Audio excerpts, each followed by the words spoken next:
From today, Monday the 3rd of August, up to 30 people can now meet outside, for example in your garden. Still need to be mindful of the virus, etc., and taking extra precautions. Later this week the council will be looking to reintroduce more services, so from Thursday we're reopening 3 more libraries. So the libraries in Ferndale, in Hyrwine and Pontyclun will be reopening, and we hope then to open the rest of the libraries we have in Rhondda Cynon Taf by the end of the month. From Monday the 10th of August we'll be reopening our leisure centres.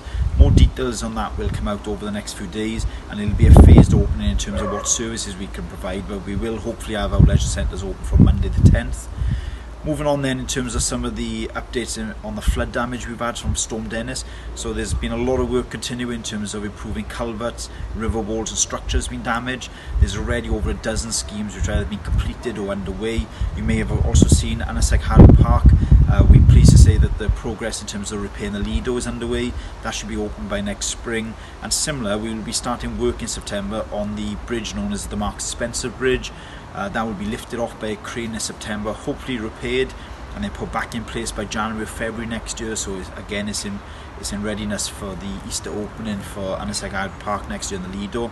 So we are making good progress in terms of a lot of the flood damage and the infrastructure, and we will continue that now over the next few weeks. Also over the next few weeks we will be completing work at Dale Valley Country Park as part of a package of investment linked with the Heads of the Valleys programme in terms of Valleys Regional Park. We had almost £1 million from them.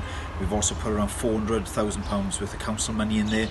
So it's a big investment going into the country park in terms of improving the hotel, the caravan park site, putting in attractions such as the cycle tracks in terms of bringing in more visitors and tourism, and it's had a real uplift in terms of the activities that park can now offer going forward. That work will be completed in the next few weeks and will be open to the public, ready by September.